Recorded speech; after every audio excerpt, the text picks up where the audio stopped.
Welcome to another edition of the Star Power Club. I'm Amy Stair, CEO, and I'm so happy to have with us today Dave and Judy Smith from Omaha, Nebraska and Possum Kingdom, Texas.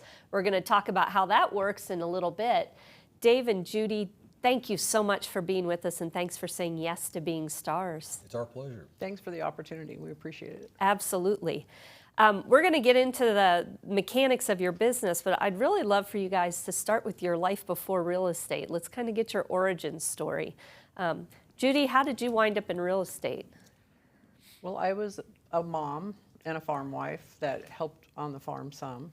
And one time my dad decided he was going to buy a cabin at a lake, and he wanted to know if I wanted to ride along. I was 27, I think, at the time. So we drove out. It was like a 3 or 4 hour drive. And on the way out, he said, the guy in town that sells real estate says that women can sell real estate better than men. And when he said that, I had never even considered it, and instantly I was hooked. Ah! And by the next day, I'd already registered for classes. Oh my gosh, amazing. And I loved it so much that I just kept going and got my broker's license right away, too. So this was where? Where were you? I was living in Shickley, Nebraska, a town of 350 people. Okay, so those of you complaining about your 100,000 person markets, I want you to hear that. She started in a 350 person market. Yeah, and I worked primarily in the county seat of Geneva, Nebraska, and it was 2,500 people. Wow. For 10 years, I did that before I moved to Omaha. Wow.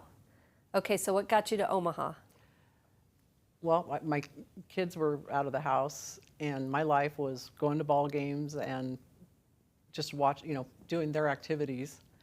And I'd always been envious of the town. Rosemary Horner was one person I was inspired by, and I would see her signs and every Sunday I'd look in the paper at all the for sale stuff, and I thought, those people in the city, the big city of Lincoln, Nebraska, or Omaha, Nebraska, they're so lucky because they have so many houses to sell and so many people to sell them to, because I was limited, of course. Yeah. So you took the leap and you moved to Omaha. Yes.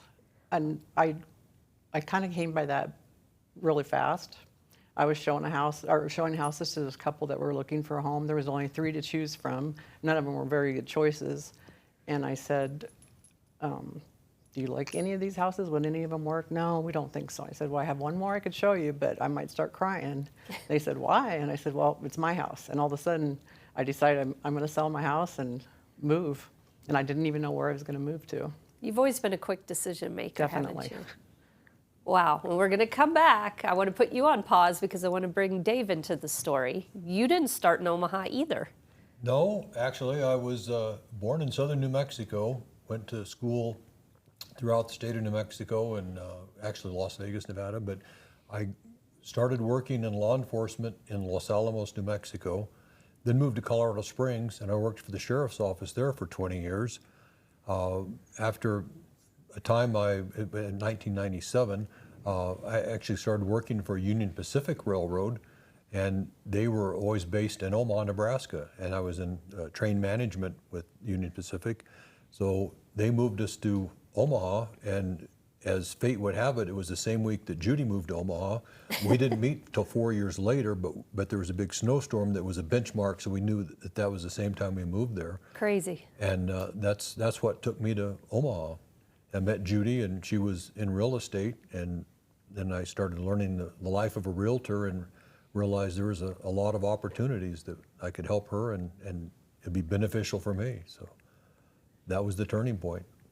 So you guys met, speaking of quick decisions, Judy, you guys met and then what? Met on November 19th of 2001 and got married December 26th of 2001. No sense wasting time if you know. No. Yes, so it'll be 22 years day after Christmas. Wow. Congratulations, you two. Thank you. Thank you. All right, so you see Judy being busy in the business and you get your license to help out. And then this commercial thing happens. Yes, it did. I had done a lot of transactions with Judy, enough to qualify for the CRS designation within the first year, and I was doing well with that. Plus, I was working for Union Pacific Railroad still at that time, and she said, "Well, if you're interested in commercial, want to do that, you've got to get the CCIM designation. And we both are big believers in education and real estate. It's just, you need to be able to represent your clients properly, and that's the way you can do it. So I started working on my CCIM designation, and the first class I took was in Colorado Springs, and I'd already aligned myself with the commercial division of the broker that we had and told them it's what I want to do. So I was at the Denver airport waiting for a flight back to Omaha when he called and offered me the job as manager of the commercial division. And I didn't know the whole story until I got back, but I accepted it, said, yeah, I'll be glad to help you out. And so it turns out there were some issues with the previous manager who he hadn't paid property or payroll taxes, and then ended up with a big to-do about missing files and stolen hard drives. I walked in on Monday morning and people were calling. I had no idea who our clients were. Oh my gosh. We had a lot of property management contracts and I didn't know who they were. People were calling. An example, somebody needed an elevator inspection. I didn't even know that we had an elevator in their building. Anyway, I started putting that all together.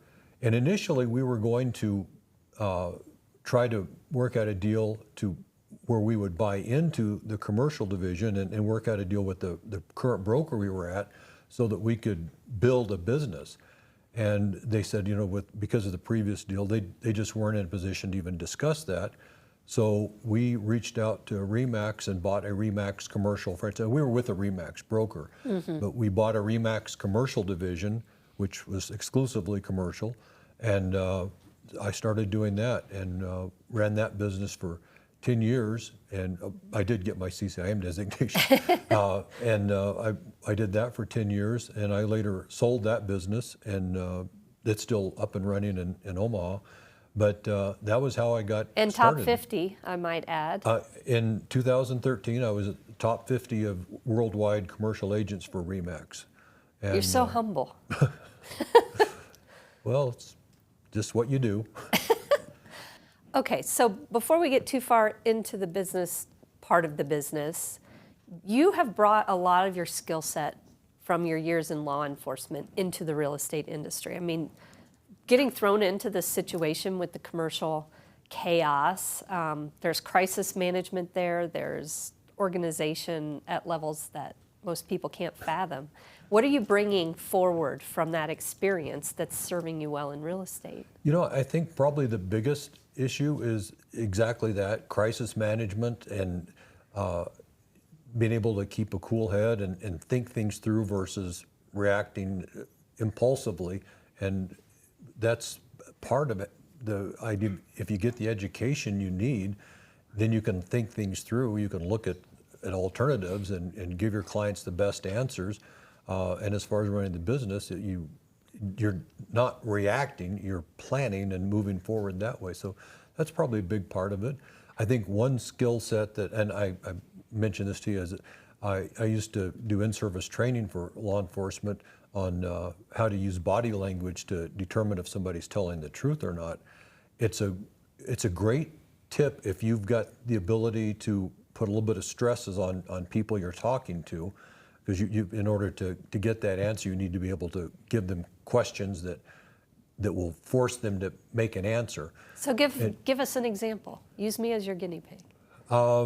Say you're this building that you're trying to sell. You're telling me that you're making $100,000 per year in rent on a building that you're trying to sell for $75,000. It just doesn't make sense to me. Or is that number actually right?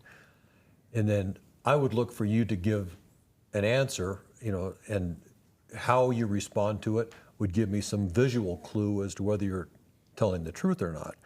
Then I can zero in on that. It's kind of a part of that good cop, bad cop, but the bad cop is going to put the stressors on you to dig deeper and get answers until I'm satisfied that we've got the truth, or I've convinced myself that you're not going to ever tell me the truth, in which case we're probably not going to do a deal. It's just an example of one of the tools. The ability to relate to all kinds of people, I think, is a big part of my success with the commercial business too, is you meet so many wide varieties of people, and you got to be able to react to different cultures, different lifestyles, different understanding of what commercial property is about and why should they buy it, or maybe they shouldn't buy it. But I think just the ability to relate to people has been a really big blessing for me. And you both have that. I've seen you in action, Judy. You put people at ease fairly quickly. Has that always come naturally to you? Very natural. Okay. Well, what a blessing for both of you to have found each other. So let's talk about, so you also had Remax Residential. Yes, it was called Remax Professionals. What was the decision there? Well, after, was it the 5 years, we're up on the lease, and it was time to renew the lease. I started looking at our numbers, and I'd had a whole bunch of staff problems, like one after another, and you think it can't get any worse. Well, it would. And it was the admin people that we'd hired.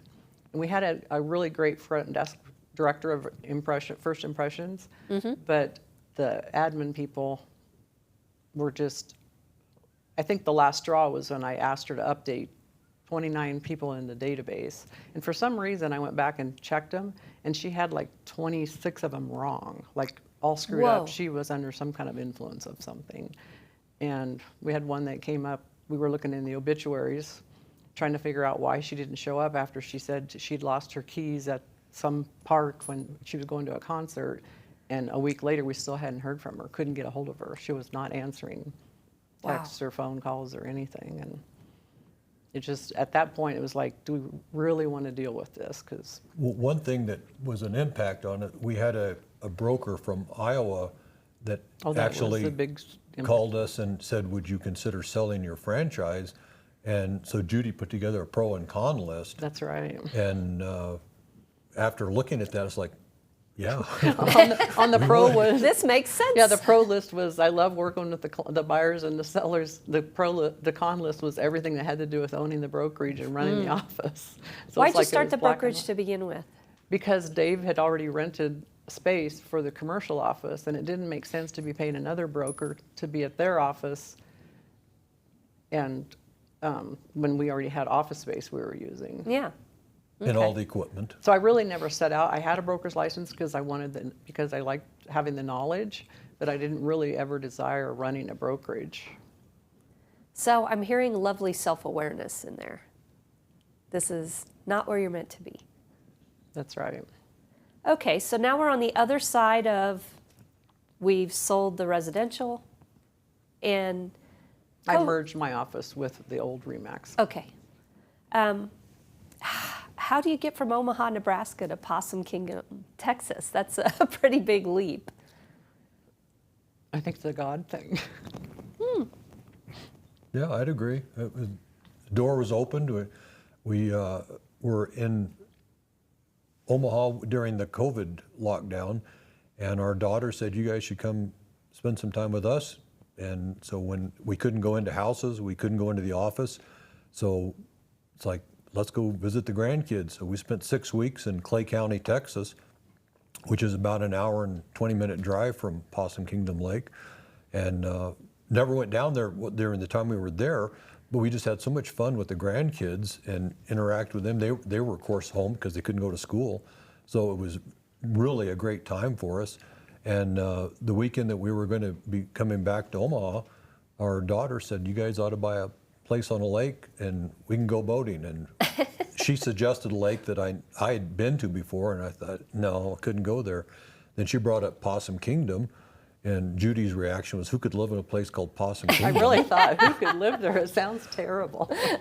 But we went down on a Saturday morning, and mind you, still locked down. And had never thought of moving ever. Yeah. We thought we were always going to stay in Omaha. And we went down and looked it over and just loved the place and loved the idea about it. And it was an hour and 15-minute drive from our daughter's house to the house that we made an offer on and ultimately bought. And they have now moved even closer, so it's a 42-minute drive from their house to our house. And it's a gated community. large lots, anywhere from, there's 1 acre is the smallest, and there's not that many of those, but it's mostly 2 to 5 acre tracts, and so people are spread out, and we just love it there. It's a great spot. It's the very far north end of the Texas Hill Country, so we're kind of in a hilly area, and lots of trees, lots of wildlife. It's very green. Yep. Sounds beautiful. And we It just, is. we love it there. It And hooked us because we drove down Saturday morning. Sunday we came back and bought a house, or made an offer on a house. By Monday we were There's that under quick contract. decision-making again. It was the right thing to do. All right, so let's get into the mechanics of the real estate business. You built a successful business in Omaha, well, even prior to Omaha, residential real estate, and then you come to Possum Kingdom and you took a little bit different route. Let's talk about what you did. Well, first of all, we had a plan about how we were going to, it was a quick plan, but we decided we were going to name our team, instead of going with our names, we named it Possum Kingdom Team, because we wanted to be easily recognized if someone started putting in Possum Kingdom, that maybe we would come up in the search engine naturally, organically. And also we thought if we ever want to sell part of the business or take on team members, that would fit for whoever was running the team. Well, one of the things that we first did is that the community that we moved into, the neighborhood, had started being sold, land sales in the early 2000s. And by 2010, virtually every lot had been sold by the developer, and people started building in 2011 and that time frame. So by the time we moved in 2020, there was a whole generation of people that had owned a lot and now realizing they're never going to actually live there. So we started contacting property owners and found that virtually everybody we talked to was willing to sell their lot. So we started listing them, and then we started working with the real marketing people out of San Diego, and they put together a beautiful brochure that we mailed to every property owner in our neighborhood, all 760 lot owners. And we can always tell when it's gone out, because within a day, the phone starts ringing. Somebody says, I've been getting this for years now. I appreciate it. It's a great brochure. I want to list my lot. Just before we left, we had a couple of phone calls with people wanting to list lots, 5 acres and 10 acres. So we created the opportunity for, the market was there, but we tapped into it and we created the opportunity for people to sell their lots. There had been very few sales in that neighborhood. There'd been stuff on the Virtually market none. forever and nothing was selling. And I don't know if it was COVID or what we were doing that was generating excitement or something. It just, like the floodgates opened. So we're What very I'm hearing is fortunate. you looked for an opportunity. We did. And one of the things we did that was different is that on every one of our signs, we put out a rider that had the lot number and how many acres it was, because all the other people just put a sign out with their name on it, and nobody knew. I mean, if they call them, so there's a sign out here, well, They all okay. look the same. So we made it easier for people to call up and say, I'm calling about lot number, whatever it was, and then we could give them more information immediately, and we have our phones. They're identical as far as the database, so whatever I put in about it shows up on Judy's phone as well. So we put in who the lot owner is and a number, so if somebody calls in and wants to get information and ask about it, we can pull up the lot number on our phone and it tells us who the owner is and the price that's being asked. So we don't have to go sit down and pull up the MLS. Brilliant. We've got it all right there at our fingertips. And of course, that's also the database we mail to. So we've got So we people. imported the database that from the county records with their home address and their property address and their names. So when they would call, the name would pop up and then it would actually show on our phone, oh, they own this lot. And Dave's so good on the land stuff that he can visualize the lot they're talking about when there's a lot identified there. He can see it in his So mind what it looks smart like. to get your system working to your advantage that way. And what system are you using? Everybody always has that question. We hired Darcy LaRock and it's Agent Tech Mastery. She's Okay. out of Canada. And it was pretty expensive, but it was so worth it because we didn't want, he has in contacts in his phone, I have contacts in mine. We wanted to be able to see each other's if we have to do business like that.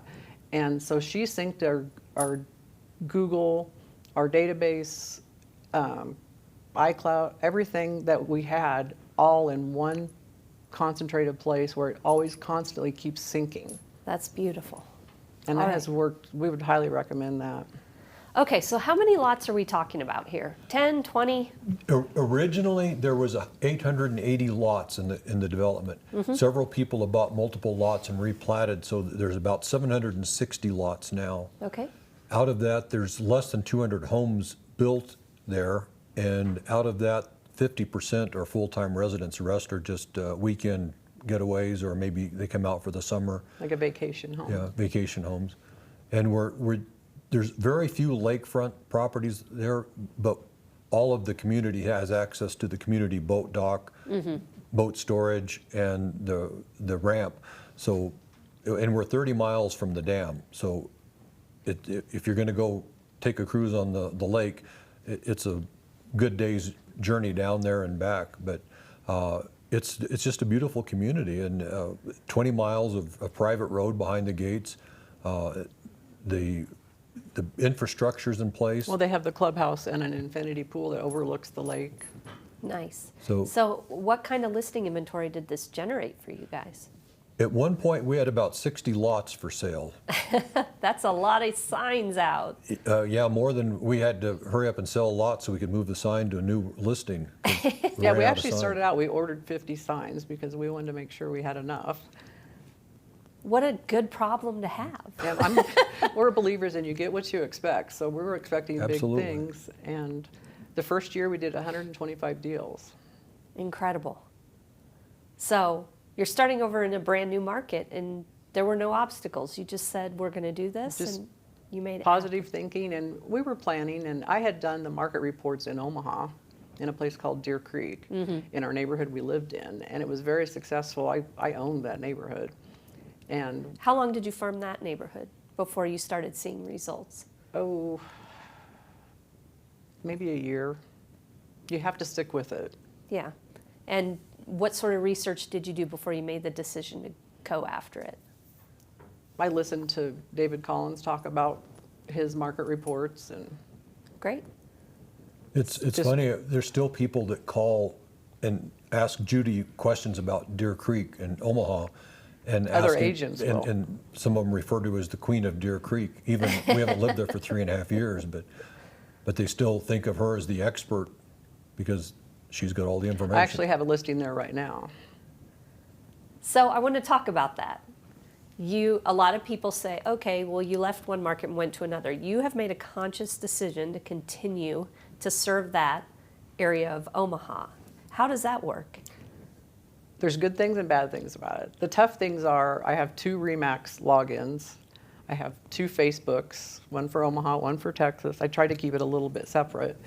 And you always have to worry about, you have to be aware of what's the weather doing in the other place. So usually Dave's home in Texas and still doing business here. So I just have to worry about what's the weather like in Omaha, because you don't want to suggest doing pictures when there's snowstorm or Right.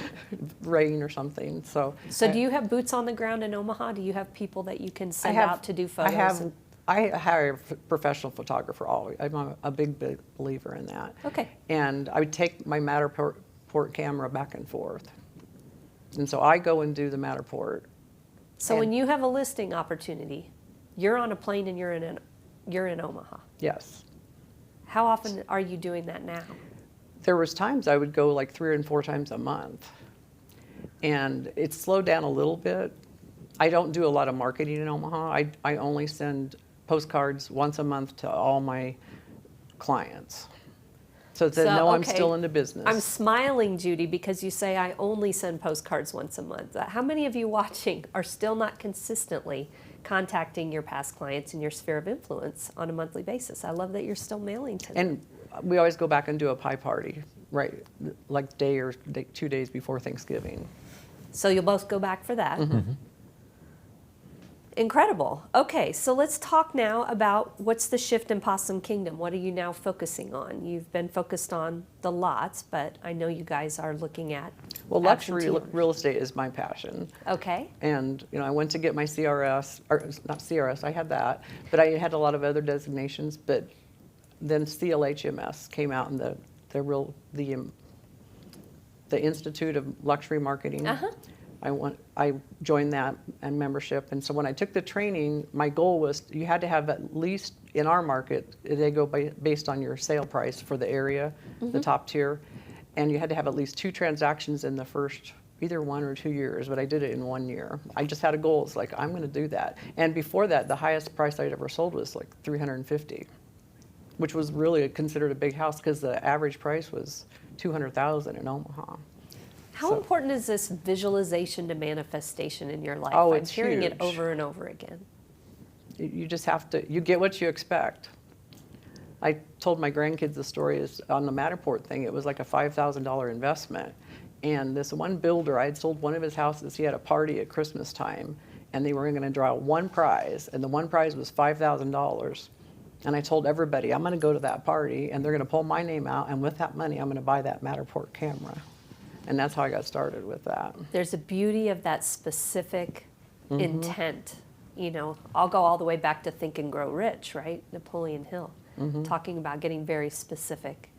It sounds like this is just a daily practice for you guys. It is, and Yeah. positive thinking, you get what you expect. How much time do you guys spend working on the business versus in the business?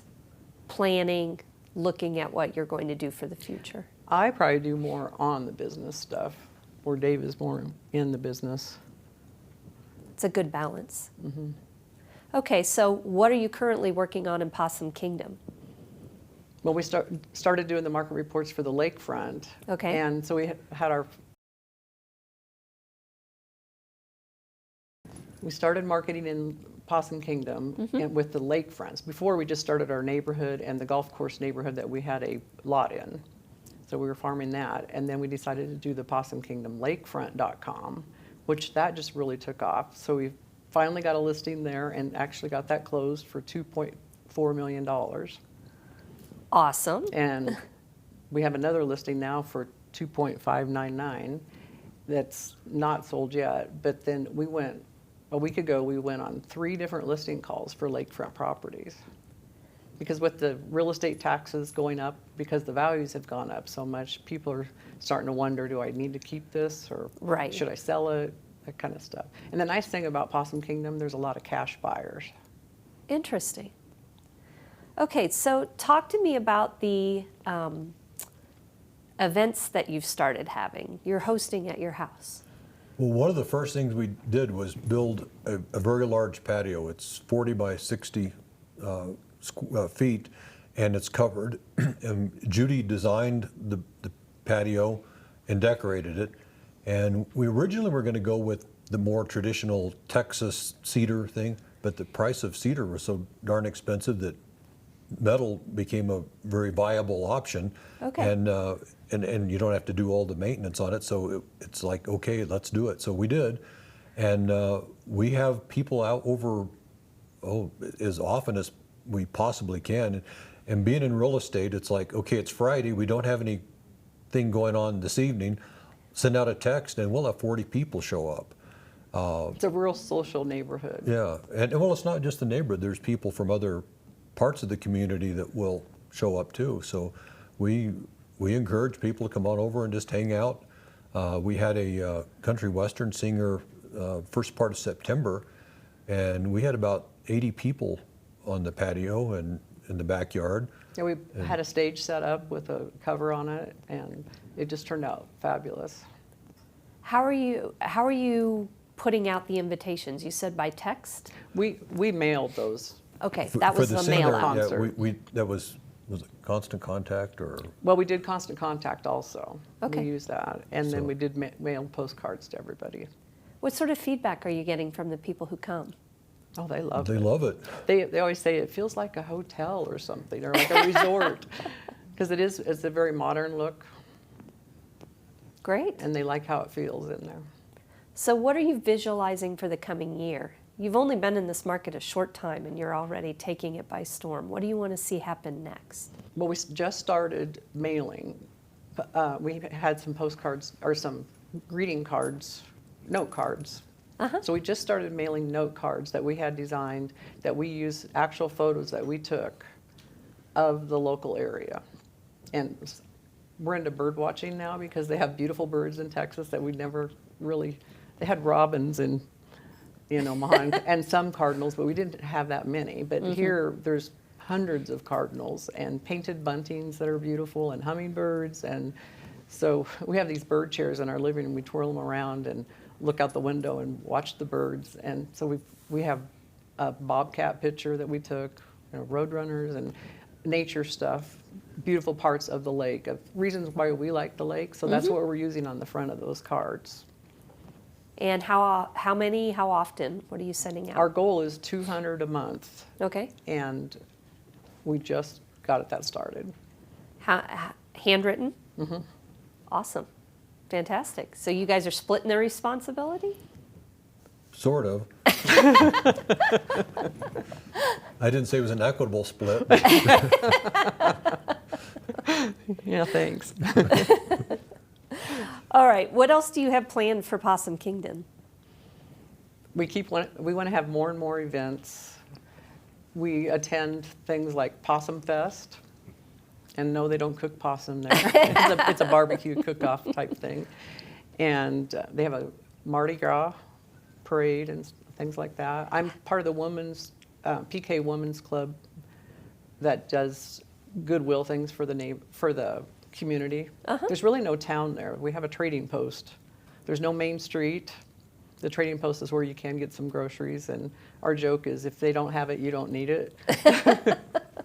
Probably true. It And is. then I'm a member of a book club that I enjoy, and there's a lot of women there that I've got to know a lot closer. And So just getting really entrenched in the community. So There's a group that we play 42 with, which if you're not from Texas, you might not know what 42 is. No clue. It's a domino game, and so we meet with them as much as we can, and wherever the tables end up, that's where we go and meet with people. So. And we went to the pool a lot. We'd take our 4-year-old granddaughter, and it was a good place to meet the people in the neighborhood, ones we had never met. And So I was hoping you'd bring that. I have a plastic business card, and I always, when we're going to the pool, I put these in the trunks, pocket of my trunks, and I'll have these in the pool and start talking to people about real estate, and they'll say, well, when you can, get me a card, and I'll reach in and hand them a card. We also take them on the boat, and because we're out on the lake, and you meet people, and it's like, well, here's our card. the nice thing is they come out of the washing machine just fine. They can go through the washer and dryer, and you can still read them. You know what I just appreciate about you guys is there's no obstacle. You're just like, okay, how am I going to do this? Things are different. So you're looking at possibility instead of roadblocks. And that's always been in your nature, it seems. What would you tell somebody who's stuck in the mud? Think it through. Yeah. Where do you need to go, and what does it take to get there? And one of the things that we keep commenting on is we've had some pushback from some of the other realtors in our community saying, why are they doing all this stuff? Well, because nobody else is. Yeah. And It's not rocket science. and we talk about it's like anybody could do the real marketing flyers. The market reports. Anybody could have done that, but we're the ones that chose to do it. And then we get other realtors saying, well, why are they doing that? Nobody's done that before. Well, that's why. And it's been huge. But the reality is other agents aren't doing that. They complain that we are, but So nothing's true. stopping them. But we do have a good relationship with most of them. Yeah, we do. The But- one in our neighborhood that we bought our house from wasn't too thrilled that we came in there because she had it all to herself, and then here we came, and she knew we were realtors. Yeah. How do you maintain relationships there? I mean, you guys came brand new into this market. What are you doing to keep them positive and on board with your presence? We show up for a realtor tour, like they have that once a month. You know, it doesn't matter whose listings we're going to go look at, and we try to network with them as much as we can. The local title people typically have a monthly get-together, and all the realtors are invited. Banks sometimes have get-togethers, and one of the bank presidents actually owns property, and so during the summer he will have a get-together at his lake property and invite all the realtors and title people to come out there. And so, there's plenty of opportunities to meet and greet people and Show up. And is the what main I'm thing is to hearing. be respectful and courteous to the Yeah. other people, and they usually are back. we might be the ones selling their property, and they're very much aware of that. So, Great. and they might be our buyers. So, Talk to me a bit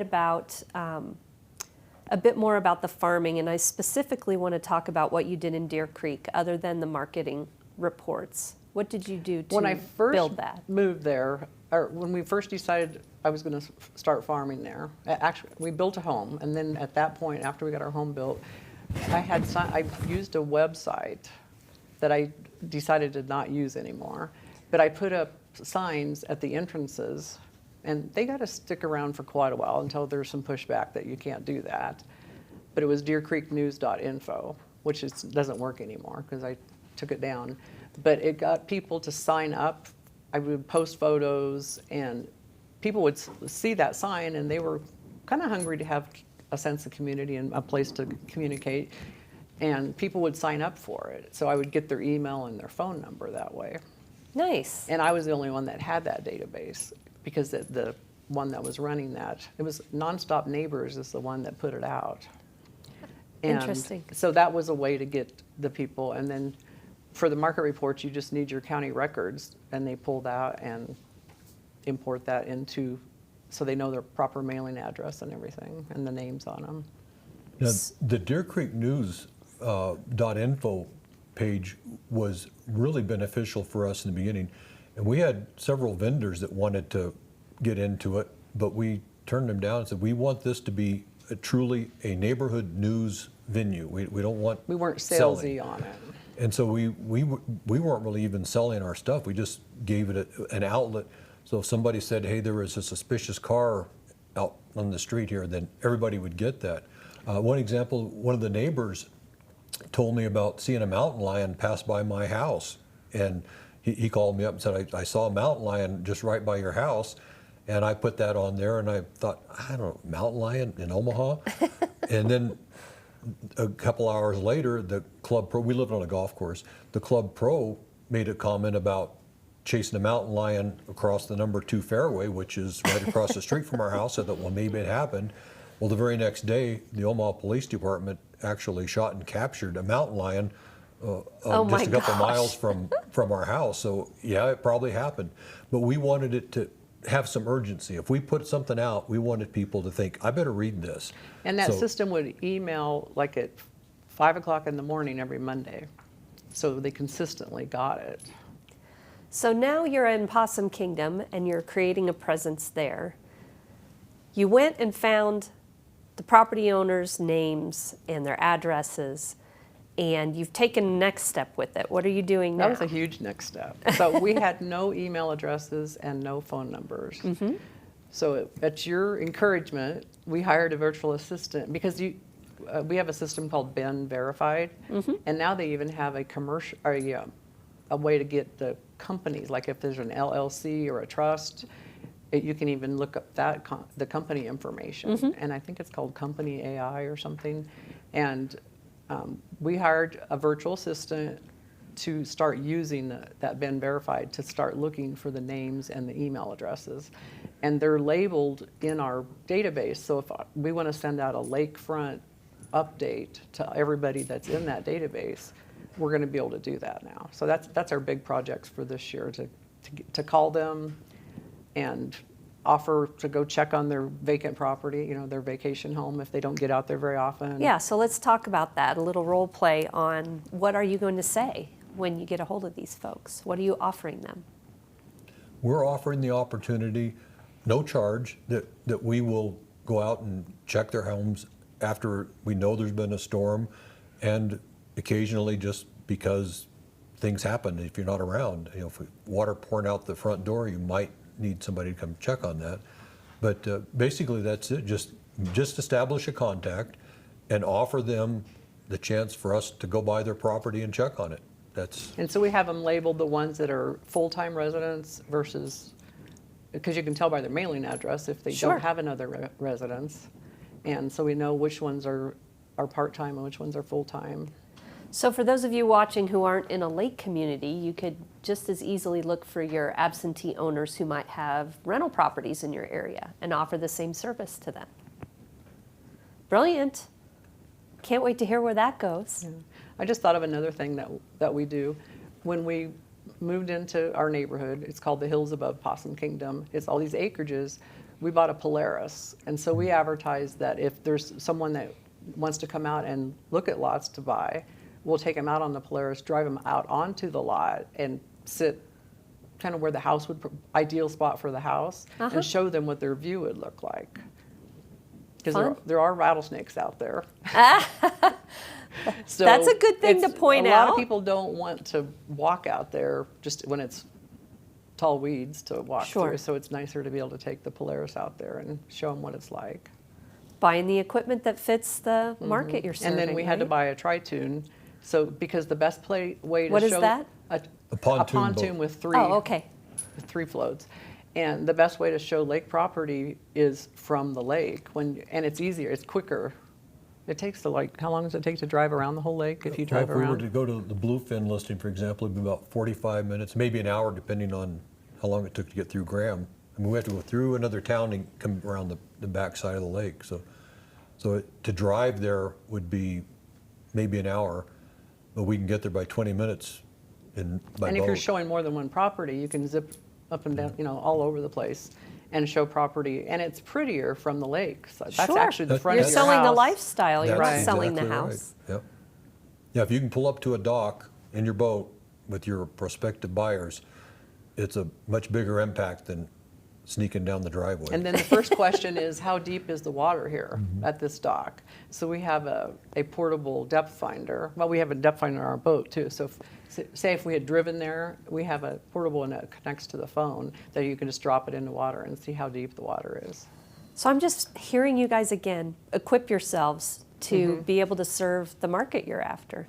I see so many agents who don't, they have the desire to venture into a new market or venture into a new area, but they don't take the steps to equip themselves. We're big proponents of invest in your business, and we're guilty of investing in our business a lot.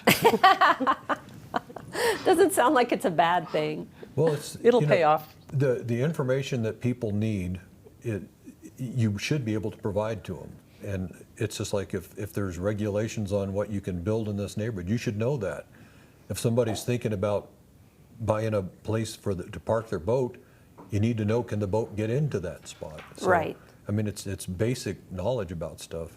And it's easy to find, it just takes a little bit of work. And a $20 tool from, well, I don't know, Academy, Dick's or you bought somebody, it, I think. Academy Sports. What are you hoping, you've referenced your grandkids, what are you hoping that they're learning from how you navigate the world? Never give up. That's for sure. I think that's probably the biggest thing. We just came from the regional qualifier with our 14-year-old grandson. He's a freshman, and he just qualified for the state tournament, his first time out on cross country, and he's going to be running the state meet November 3rd. And he struggled with it a little bit, but we kept encouraging him, keep doing it. In fact, the first 2 meets he ran in, he didn't finish. But we kept telling him, never give up, keep plugging away at it. Well, now he's going to state, and he's got a great future at it. You just need to keep working at it. And I think he's getting it. And believe in yourself. Yeah.